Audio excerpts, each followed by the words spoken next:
I'd like to introduce Berylin Moore.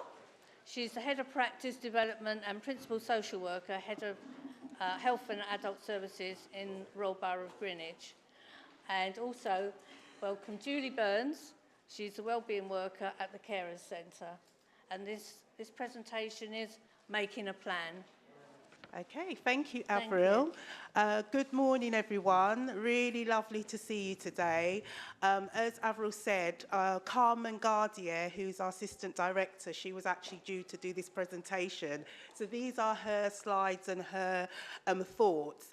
And she really wanted to be here today, but she's on annual leave. So she asked me if I could step in and do the presentation for her. But we did have a chat about the slides and we talked about it. So I hope you find this session really, really useful. And I think it complements what Nikita, Hassan and Joel, the session before, because, we heard some real life stories about, being carers and that transition and, the positive outcomes that they have for their loved ones. So really, I want to use this time because your time is very precious as carers.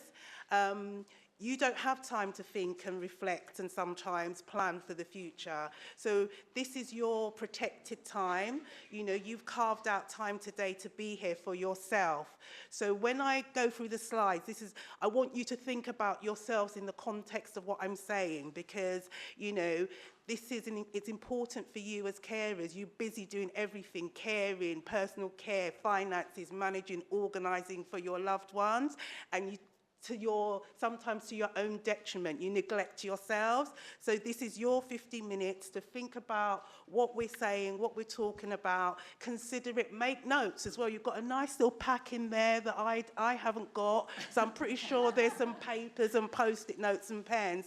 Use it to kind of take notes and really think about what I'm going through. It isn't going to be death by PowerPoint. There are only 6 slides, but it's very reflective. And thankfully, I've got Julie here as well, who's also going to be chipping in from, she's got her experience from the Carers Centre. Many of you already know her. So Julie will interrupt and make her points and reflections, or I will just turn to her and say, Julie, have you got anything to say? So between the two of us, we just really want to get you to think about some of the thinking about the future and when you're as carers. Is that okay? So just to start, we've got the slide here is about preparing a plan, preparing a contingency plan. And you heard already from Nikita and Hassan about, planning for their loved ones. And one of the things that myself and Carmen was talking about was about the importance. It is really essential for you to plan ahead. And I can sit here and say, well, it's easy for me to say. I don't have the demands that you have. But it's about really focusing in now. This is your time. You've heard some of those stories. If you haven't got a plan around the person you're caring for, hear what Nikita said. She wasn't expecting to be looking after her brother. We need to start thinking about it. And it is, sometimes it can be uncomfortable because as carers, we don't always want to be thinking about what happens when we're not here, what happens if we're unwell. We don't want to think about some of those negative things, but actually it is important, because of the essential care that you provide to your loved ones, for us to kind of have some of those difficult thoughts and actually use this time to even think about it now. And think about, what if you don't have a plan in place? What if something happens? What could be the impact on that person, your son, your daughter, your spouse, your relative? What if you don't have a plan in place, So there might be some risks associated with that someone else might be managing their care or making their decisions, and it may not be those decisions and plans that you had in place or were thinking about. And also, when we're thinking about that plan, we have to have that conversation with our loved ones and think about their own emotional needs, their practical consideration of their needs as well. Some of our loved ones that we're looking after might not be able to engage and understand that planning process or thinking about the future because of their own cognitive needs or learning disability needs. But we need to engage the professionals that we've got working with us, you know, if we're part of, got support workers, or we've got clinicians, or we've got social workers, those key people, key workers, they might also be able to kind of enable those conversations if we find it difficult ourselves to be having those discussions.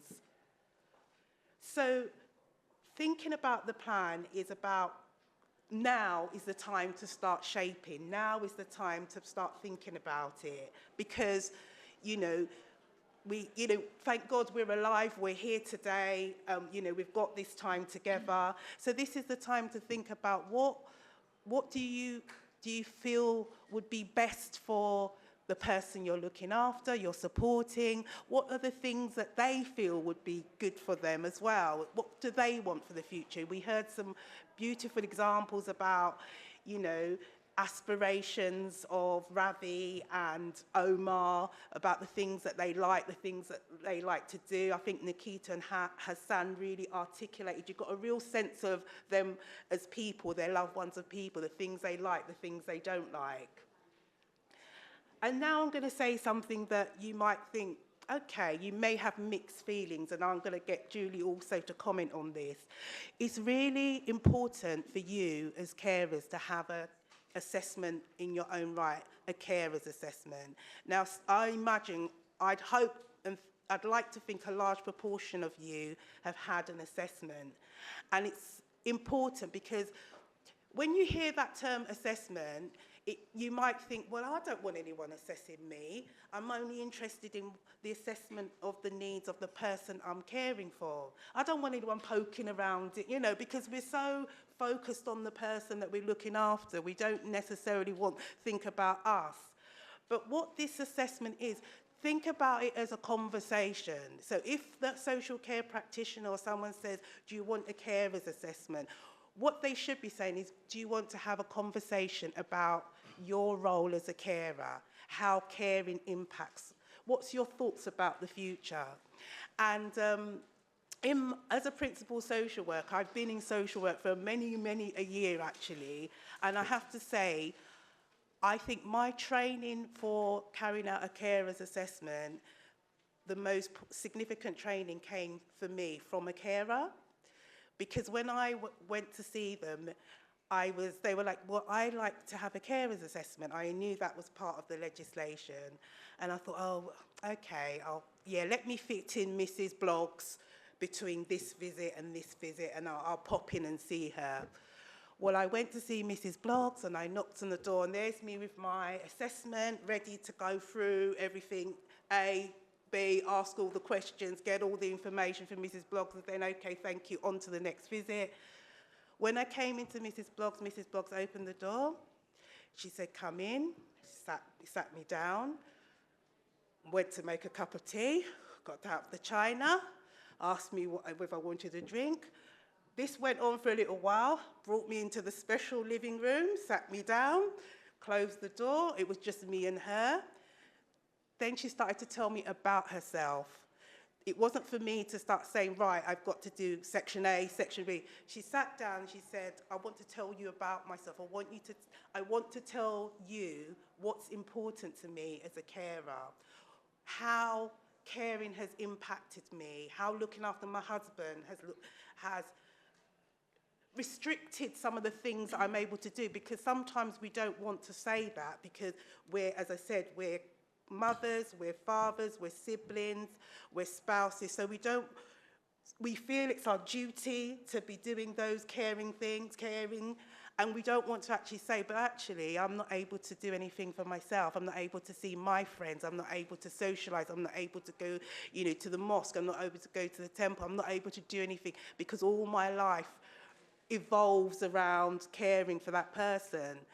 And that in that moment, she really taught me how to do a care assessment, because it's not about me asking the questions, it's about you telling me what's important for you right now, and me facilitating and enabling her to have the conversation, and her telling me, actually, I'm not just a carer, I had a life before. I used to work, I used to study, I raised children, and you really get a sense of, okay, this person had aspirations, they've got hobbies, they think things that they'd like to do.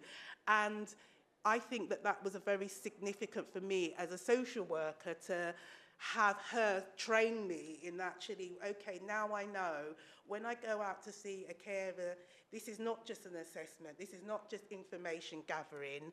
That interaction that the practitioner has with the carer, that is a service in itself.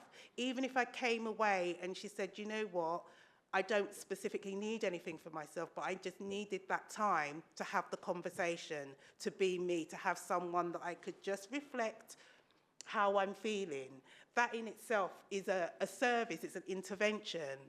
And also for us to provide information and for her to have some information about, okay, maybe now you don't feel you need any additional support because you're getting a care plan or a support plan, but it's about saying, having the opportunity to talk through options.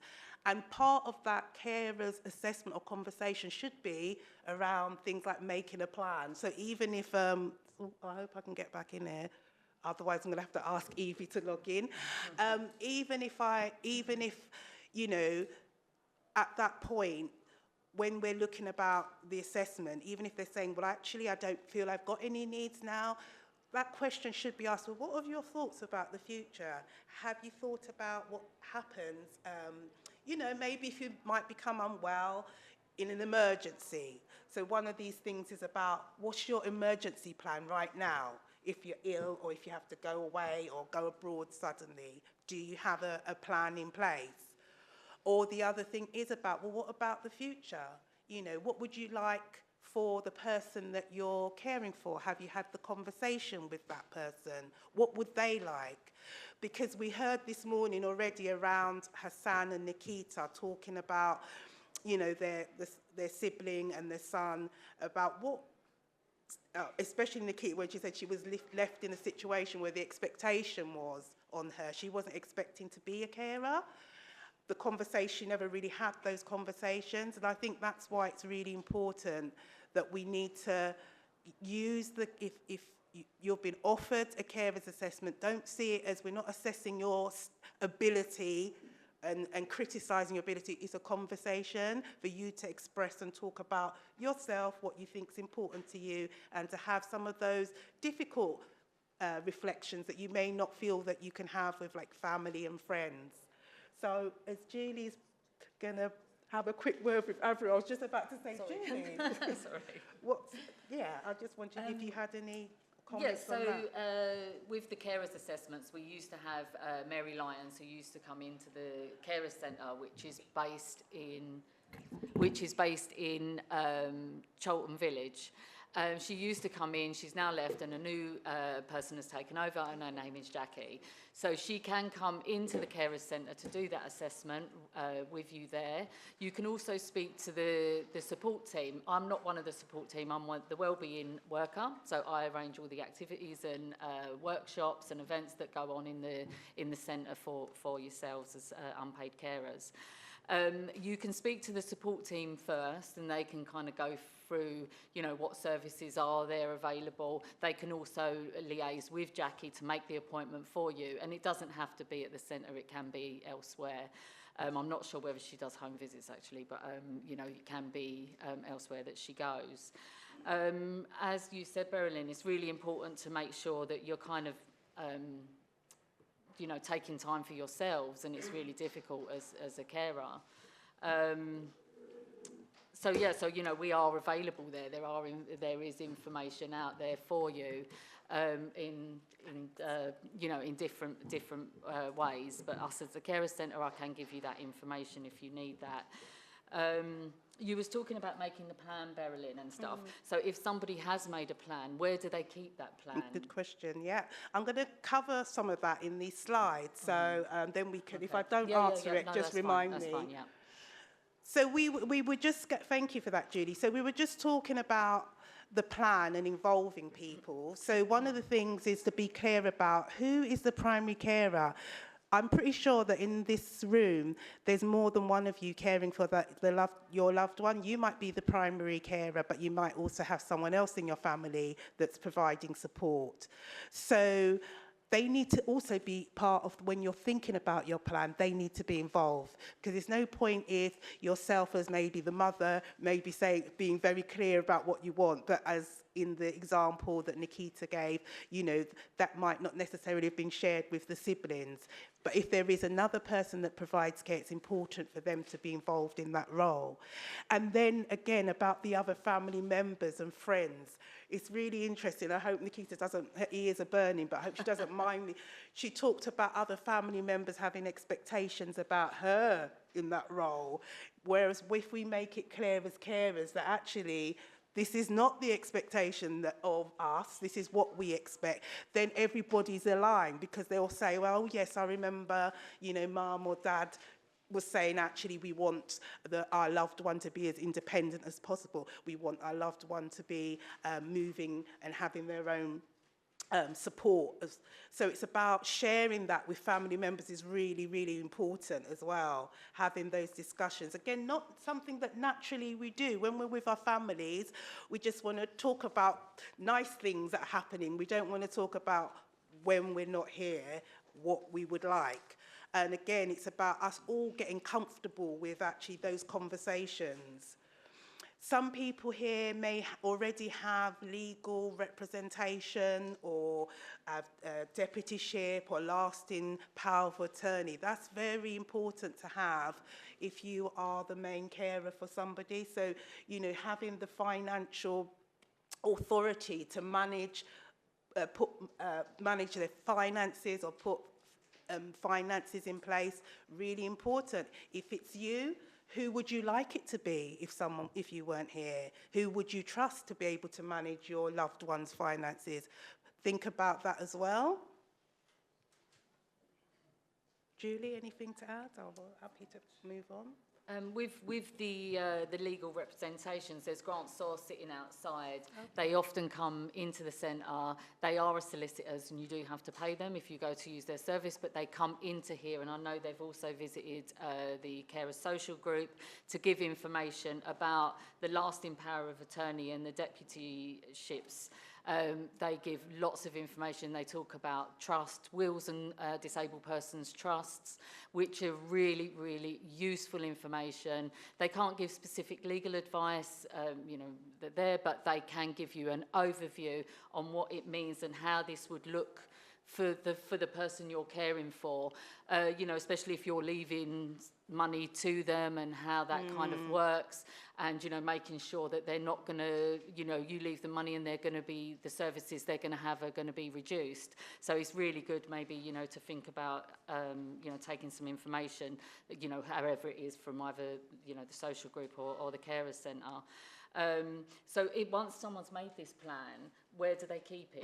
Where do they keep the plan? Yeah, that's good. I'm getting there. Yeah, you are. Yeah. Right, sorry. Yeah, but you're going to keep reminding me to make sure you. that I can cover that.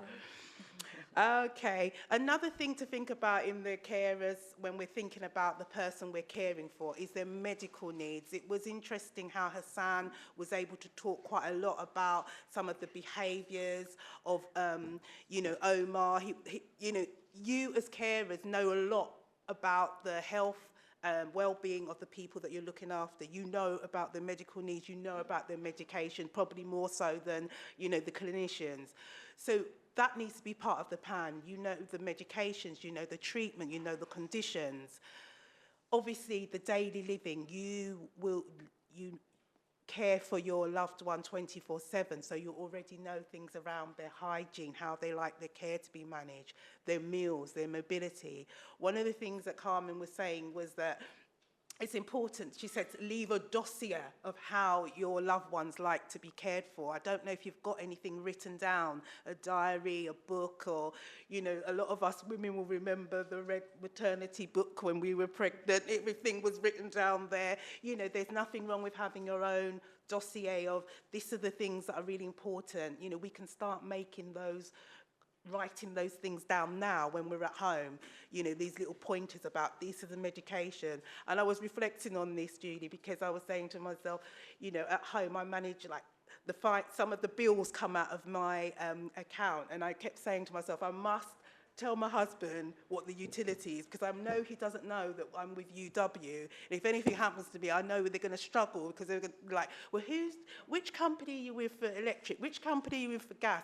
Those little silly things are really important, because it's just about passing on that information. We take it for granted that you know everything, but actually your family don't know everything. So it's important to have those down. And then things like knowing what the things that your loved one likes and doesn't like. Again, that special interaction that you have with your relative. Sometimes there's only certain things that you can pick up and know, and nuances.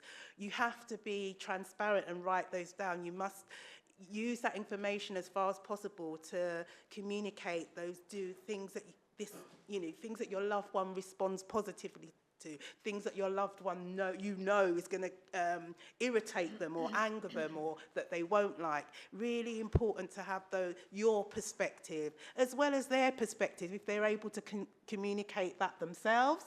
Again, this plan isn't just about you writing everything down about them, but we want your perspective as well as their perspective if we're able to have those conversations. What type of emotional support may they need? What is their social things? What are the things that they like? Again, we saw, I think it was Ravi, who, went to church, had a good church network, people from the church visited. If those are the things that, your loved one enjoys, make sure that that is noted down as well. And as Julie rightly pointed out, the financial considerations, the wills. If some of us have our own properties as well, the person that we care, they might be your only child. Thinking about how you're going to manage this, how's the estate going to be managed if we're not going to be here? Who in your family is going to enable your loved one to have what is entitled to them? So again, wills are important, as Julie said. Being very clear, notwithstanding you being carers, it's important for all of us to have a will, because we know what it's like. We've probably heard stories of families squabbling and quarrelling about what's theirs or what their share is. It's important for us to be very clear, particularly with the person who you're caring for, because of their needs. They're not going to be able to articulate and say, look, this is my share, I'm entitled to that 50%. Someone has to advocate for them to make sure that what they're financially entitled to get. And part of that is making sure that you've got that will in place as well. Oh, have I moved on to... Oh, no, I haven't, have I? Just trying to coordinate two screens. Yes. The emergency contact list. So this is about who, again, thinking about the here and now. Do you have a list of people that, again, God forbid, I pray nothing's going to happen to you. You're all going to be well, and you're all going to live to at least 100, I hope. And it's not unusual, because last year, I'd never been to a 100th birthday, and then I ended up going to 2. So this is getting more and more common. But anyway, we want everyone to be living longer, but things happen in life. Do you have a trusted list of people that is like, if this happened, this is the person that you need to ring.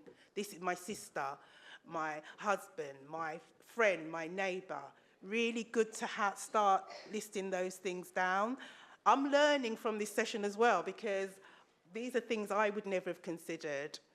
Who are your healthcare providers? I mean, we had an example of Joel in the room, and he talked about other medical and specialists and social care workers. Is there a social worker that's allocated? Is there a CPN, a community psychiatric nurse? Is there someone from the LD clinical team? Who's the GP? Just having those, because you might have specialist people working with your loved one. So just having that list is really important. And also, social services, as I said, if you've got a social care worker, social care practitioner allocated, who is that person or the team that is supporting your loved one? And what other local organisations, because as we said, it's not just about adult social care and health. The voluntary sector, you may be part of a group, a voluntary group. Your loved one might attend activities elsewhere. Be good to note that down so that people know, because it might be something that is not necessarily known by your family members, that your loved one attends other networks. Julie, any thoughts on that? Well, going back to some of the other stuff about planning, there's this is me. There's a document that is available that you can fill in, and it's got information about that you can put about the person you're supporting. There was also the black books, and I'm not sure whether they are still available in Greenwich. They are still available in Greenwich, great. So the black books, and in the black books you can put lots of information. Lots of this information that's here, you can put in those black books, and that is a book that's there, and that can be taken along to any health appointments, and so that person has got that information directly available.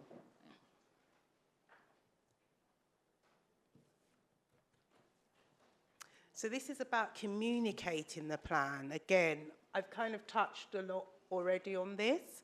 So this is about how we discuss the plan with the person that's actually receiving the care, your loved ones.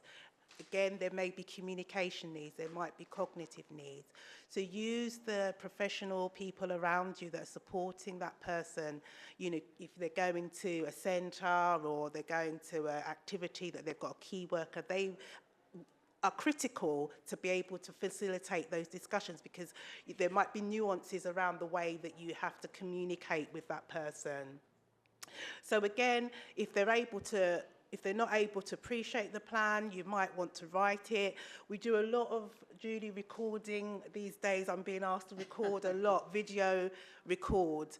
We've all got phones that have got all that video function. Nothing wrong with actually, you know what, speaking that out on your phone, recording it on your phone so that you're sharing it with your family. So not only is it written down, you're addressing your loved one. You're telling them that this, you know, has, Omar, this is what I'm thinking, this is what the plan is, this is what, and it's there recorded. So use that technology and make sure that the plan, ta-da, Julie, I knew I'd get to it at some point, is on the person's social care record. So if you are known to adult social care, or your loved one is known, you will have a record. Hopefully, if you've got a carer's assessment, you'll have a record. But your loved one, if we're providing funded support, your loved one will have a care record. That's a good place to have that. You have a support. Your loved one has a support plan. It could be part of that support plan as well to say, well, can you make sure that this is also known if you want to share that? Again, we said your family, your emergency contacts, creating a family and friends list, again, with their contact details so that they know that there's a plan, sharing it with them. And also, I know this sentence isn't finished, but this is about your healthcare providers, because your GP, you may see your GP probably more regularly than any other healthcare provider. You could tell your GP about the plan, couldn't you? And say, can they ask them if they could keep it on their records? I don't think that there's anything wrong with doing that. Certainly to have the conversation with the GP. What do you think?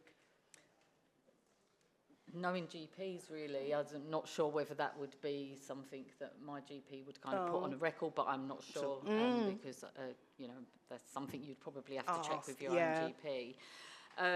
There was something that I wanted to ask you about this bit here. So as people's needs change, it's about making sure that that's updated. Absolutely. And the responsibility, I suppose, would be on the person that, you know, is being the carer, and to make sure that that is forwarded to social services and on that file, because I think that's where it's going to be. I do know Nikita, and I've worked with Ravi, and you know what came from that is that, as you said, she was kind of put into a situation that was quite shocking, and there wasn't a plan. But making sure that plan is up to date, you know, and making sure that maybe you know, if you know, I worked in contact to family for quite some time, and one of the managers there had a profoundly disabled daughter, and she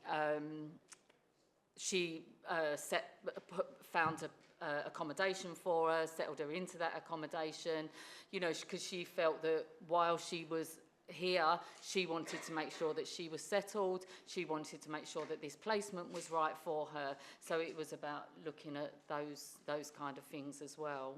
You know, as you said, which is really sometimes quite difficult to do.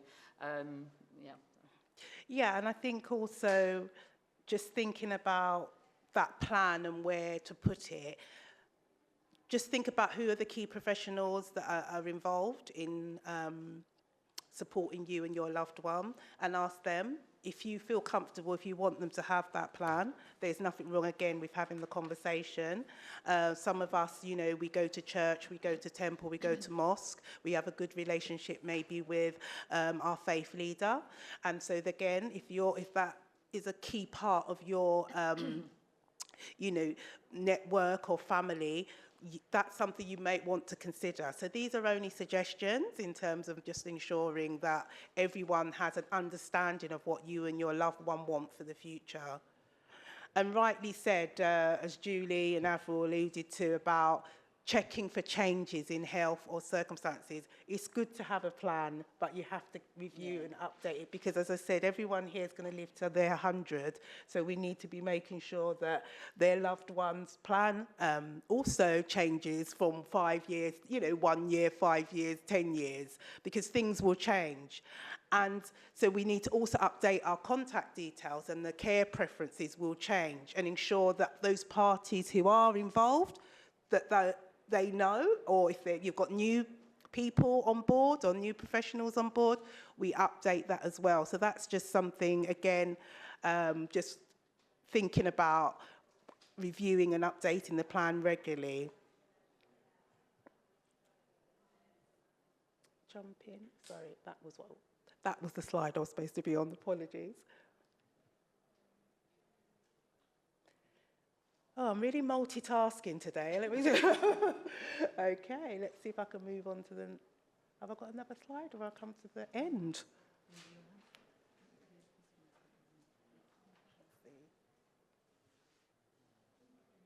Oh, yeah, that was the last slide, actually, reviewing and updating the plan regularly. So we've got a few minutes. So in terms of, like, just reflecting, again, I'm going to ask, you know, Julie or even Avril, if you've got any reflections on what we've talked about. Do you feel that that has covered, or do you feel that there's anything missing, or what do you think? If you don't mind me putting you on the spot. You don't have to if you...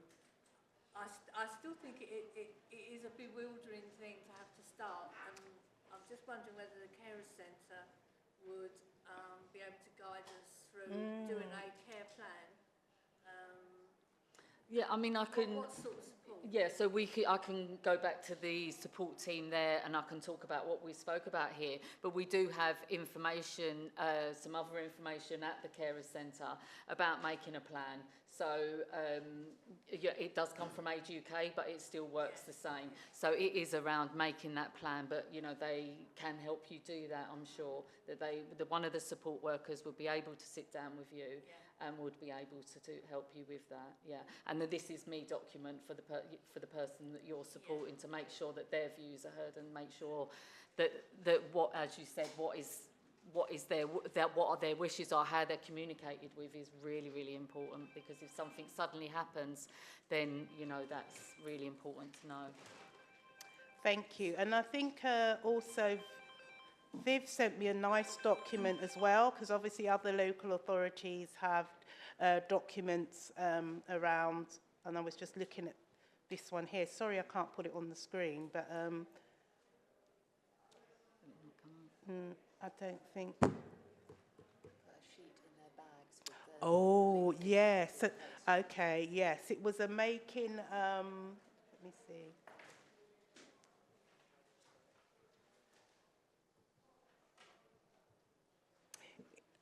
This is called Thinking Ahead, a planning guide for families. And I think, as Viv rightly said, she's put that link in there.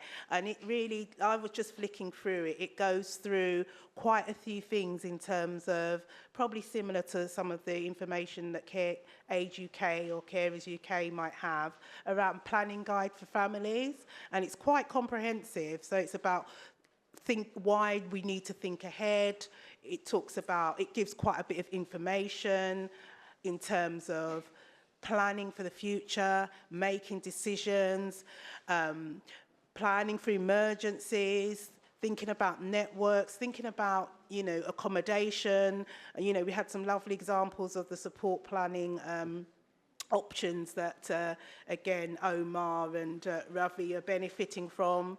So have time. I know it's difficult because your time is very precious, but try to, if there is a link, reference link, have a look through there, because that, again, will help you think about your planning. So, again, I hope you found that this time was helpful for you to reflect, and as I was talking and Julie was talking, that you were applying it to yourself.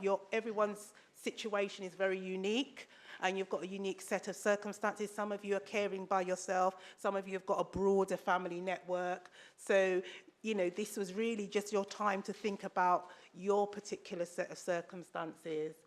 Julie, I don't know if you've got any final comments? Yeah, so if you do need the support from the Carers Centre, unfortunately we haven't got a stall outside today, but I can kind of hang around for a bit. I can give you the details of us. You can just call up, we can fill in a form. It's a form. We've got lots and lots of stuff going on there. There's lots of information sessions. As I said, we do get grant store to come in. Last year we had an event for learning disabilities, which you know, we had lots of different services come in to give information. So you know, we have got lots of things. We've got, you know, a lovely space there, and hopefully that you feel safe and supported. So just let me know if you need the information. I can pass that on to you. You know, yeah, and we're kind of there, and maybe we can help you with some of this stuff if you need it. Yeah. Okay. Thanks. Thank you. Okay. Thank you very much, everyone. Thank you. Yeah, thanks very much, Berylin and Julie. It's certainly food for thought, and I know it's something that we all think about. I myself bought a book and thought it's got like different indexes, so I thought I would do section after section, and it's still on my shelf. So I really need to start. Thank you very much for coming, both of you. Thank you. Thank you. Thank you. Thank you for allowing us to come.